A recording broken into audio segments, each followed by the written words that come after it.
Selamat pagi anak-anak ibu sekalian. Jumpa lagi kita pada pembelajaran tema 2, subtema 3, memelihara kesehatan organ pernapasan pada manusia. Anak-anak ibu, sebelum kita mulai pembelajaran hari ini, marilah sama-sama kita berdoa menurut agama masing-masing. Berdoa mulai. Doa selesai. Nah, anak-anak ibu sekalian, mari kita buka buku kita subtema 3, memelihara kesehatan organ pernapasan manusia. Kita belajar dari halaman 91. Anak-anak ibu, sama-sama simak, ibu akan menjelaskan. Kita tentu selalu menjaga kesehatan tubuh, termasuk kesehatan organ pernapasan. Namun, seringkali faktor lingkungan sangat besar mempengaruhi kesehatan kita. Seperti yang terjadi pada tahun 2015, bencana kabut asap melanda sebagian wilayah Indonesia, terutama di Sumatera dan Kalimantan. Nah, anak-anak ibu, mari kita baca di halaman 93 tentang bahaya kabut asap bagi kesehatan. 1. Kabut asap dapat menyebabkan iritasi pada mata, hidung, dan tenggorokan. 2. Kabut asap dapat menyebabkan reaksi alergi, peradangan, dan mungkin juga infeksi. 3. Kabut asap dapat memperburuk penyakit asma dan penyakit paru kronis lain seperti bronkitis kronik. 4. Kabut asap dapat menyebabkan kemampuan kerja paru berkurang dan menyebabkan seseorang mudah lelah dan mengalami kesulitan bernapas. 5. Kabut asap dapat menyebabkan orang lanjut usia dan anak-anak yang memiliki daya tahan tubuh rendah dan akan lebih mudah mengalami gangguan kesehatan. 6. Kabut asap dapat mengurangi kemampuan tubuh dalam mengatasi 6. Kabut asap dapat mengurangi kemampuan tubuh dalam mengatasi infeksi paru-paru dan saluran pernapasan, sehingga lebih mudah terjadi infeksi. 7. Kabut asap dapat memperburuk penyakit pernapasan yang sudah ada. 8. Kabut asap menyebabkan polusi pada air bersih, tanaman sayuran, buah-buahan, dan makanan yang tidak tertutup. Yang terakhir, 9. Kabut asap memperburuk kondisi lingkungan sehingga infeksi saluran pernapasan akut atau ISPA akan mudah terjadi. Anak-anak ibu sekalian, bagaimana cara kita melindungi diri dari bahaya kabut asap? Nah, perhatikan berikut ini. Hindari atau kurangi aktivitas di luar rumah atau gedung, terutama bagi mereka yang menderita penyakit jantung dan gangguan pernapasan. Selalu memakai masker jika harus pergi keluar rumah atau gedung. Pakailah masker dengan benar untuk menutupi hidung dan mulut. Minumlah air putih lebih banyak dan lebih sering agar debu atau partikel halus yang menempel pada tenggorokan larut dan masuk ke dalam pencernaan sehingga ikut terbuang bersama kotoran. Kemudian, segeralah berobat ke dokter atau sarana pelayanan kesehatan terdekat bila mengalami kesulitan bernapas atau gangguan kesehatan lain. Kemudian segera lakukan perilaku hidup bersih sehat atau PHBS seperti makanan-makanan yang bergizi, banyak minum, banyak mengkonsumsi buah, jangan dekat-dekat orang merokok, dan istirahat cukup. Kemudian upayakan agar asap dari luar tidak masuk ke dalam rumah atau gedung. Tempat penampungan air minum dan makanan harus ditutup dan terlindung dengan baik. Yang terakhir, buah-buahan dan sayur-sayuran dicuci sebelum dikonsumsi.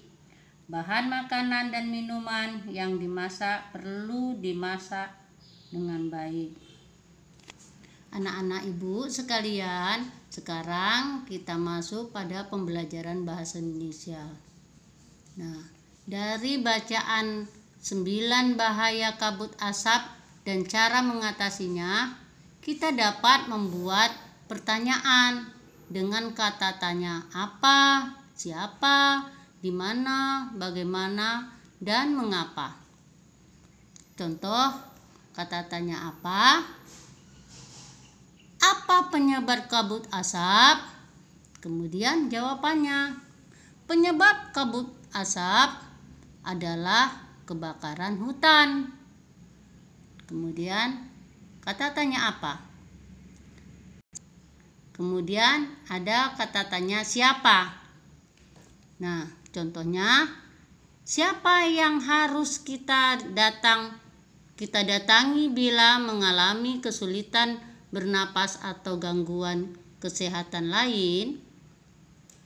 Nah, jawabannya karena tadi siapa, maka jawabannya dokter atau sarana pelayanan kesehatan terdekat.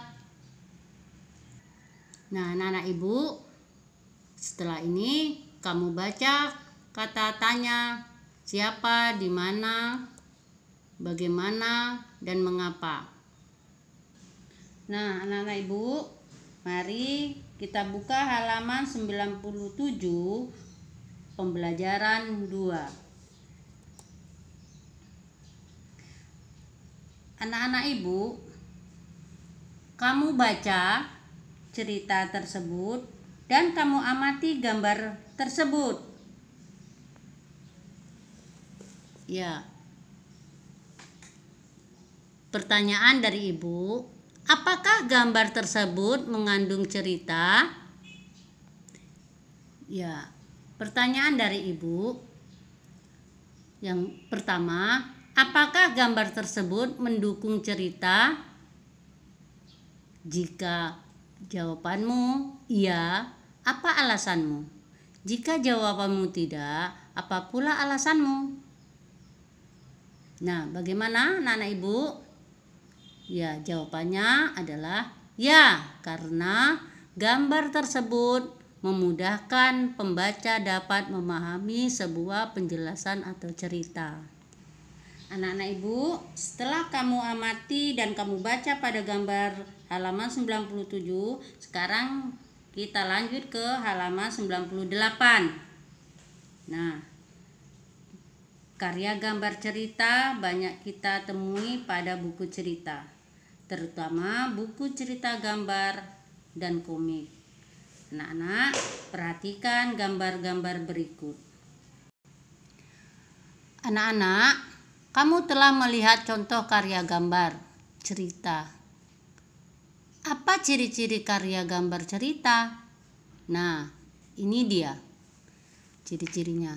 1. Memudahkan pembaca dalam memahami suatu penjelasan atau cerita. 2. Memberikan gambar singkat isi tulisan atau cerita.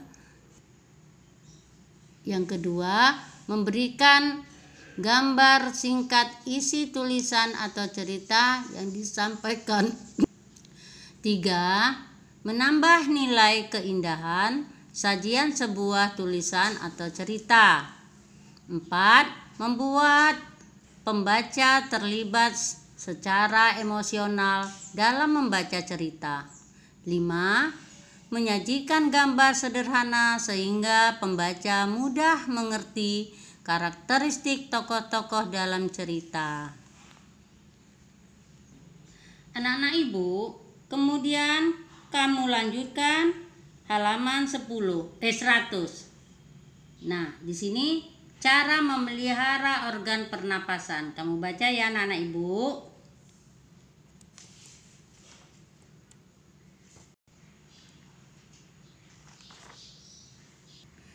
Nah, oke anak-anak Ibu, sekarang kita masuk pada pembelajaran 3 dan 4. Nah, kamu perhatikan pada gambar di samping. Pernahkah kalian melihat kondisi seperti gambar di samping? Sampah menumpuk dapat mencemari lingkungan dan gangguan kesehatan organ pernapasan. Setiap manusia memiliki tanggung jawab terhadap diri sendiri, masyarakat, dan lingkungan sekitar. Salah satu tanggung jawab yang harus diterapkan di lingkungan sekitar adalah upaya penanggulangan masalah sampah. Kerugian akibat tidak tanggung jawab terhadap sampah, yaitu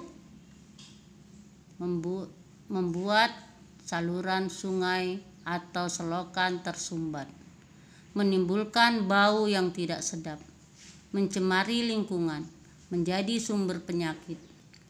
Memiliki rasa tanggung jawab dalam masalah sampah merupakan hal yang sangat penting. Dengan sikap bertanggung jawab terhadap sampah, kita dapat menciptakan lingkungan yang bersih dan sehat. Nah, anak-anak Ibu, salah satu cara menanggulangi masalah sampah adalah dengan melakukan daur ulang. Kau lihat, kau amatin, beginilah contoh-contoh sampah yang bisa didaur ulang, dijadikan kerajinan yang dapat menghasilkan perekonomian. Anak-anak Ibu, masihkah kamu ingat pada pembelajaran yang telah kita lalui, kita lewatkan? Lihat pada kegiatan berikut. Kita membutuhkan orang lain untuk memenuhi kebutuhan yang tidak bisa kita hasilkan. Kebutuhan tersebut biasanya bisa kita peroleh dari kegiatan ekonomi. Setiap pelaku kegiatan ekonomi memiliki peran masing-masing yang saling menguntungkan. Keterlibatan orang lain dalam kegiatan ekonomi dapat kita temukan dalam tahap produksi, industri, dan komersial. Setiap orang akan melakukan kegiatan ekonomi untuk memenuhi kebutuhan hidup. Ada yang menjadi petani, pedagang, nelayan, pegawai swasta, pegawai negeri, tenaga medis, pengusaha, dan lainnya. Meskipun berbeda, setiap kegiatan usaha ekonomi harus dihargai. Anak-anak Ibu, perhatikan bagaimana cara menghargai usaha orang lain. Itu ada 4 cara, yaitu menumbuhkan persaingan usaha yang sehat dalam kegiatan perekonomian. Kemudian, tidak merendahkan usaha orang lain. Kemudian, menghormati usaha ekonomi orang lain dengan tidak iri atas keberhasilannya. Yang terakhir, meneladani keberhasilan orang lain dengan meniru sikap positif orang tersebut. Nah, anak-anak Ibu, kamu perhatikan kegiatan ekonomi. Dalam menjalankan kegiatan usaha ekonomi, setiap orang harus melakukan dengan penuh tanggung jawab. Menerapkan tanggung jawab sangat penting bagi terciptanya keharmonisan dalam kehidupan warga masyarakat. Anak-anak Ibu, kita masuk pada pembelajaran 5. Nah, lihat poster. Poster yang bagus akan menarik orang untuk membaca informasi yang tertulis pada poster itu. Anak-anak Ibu, perhatikan cara membuat poster yang menarik, yaitu kalimat singkat, jelas, dan padat. Menambahkan gambar yang sesuai tema poster. Mewarnai poster dengan warna yang cerah. Anak-anak Ibu, masihkah kamu ingat tentang cerita gambar? Cerita gambar adalah cerita yang ditampilkan dengan menggunakan gambar. Sebelum membuat cerita bergambar, sebaiknya siapkan alat dan bahan yang akan digunakan, seperti pada gambar Ibu. Tahapan membuat cerita gambar. Menentukan tema dari ilustrasi yang akan dibuat. Kemudian menentukan objek yang akan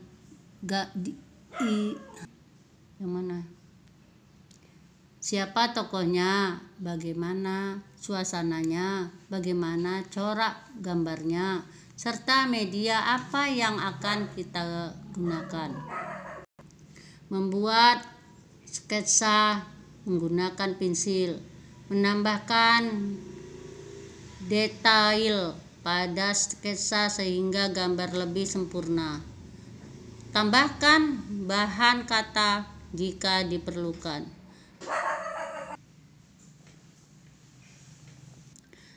Tebalkan sketsa dan warnai menggunakan alat mewarnai.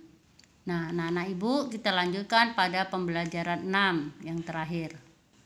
Nah, perhatikan kedua gambar berikut dari tampilan yang Ibu tampilkan.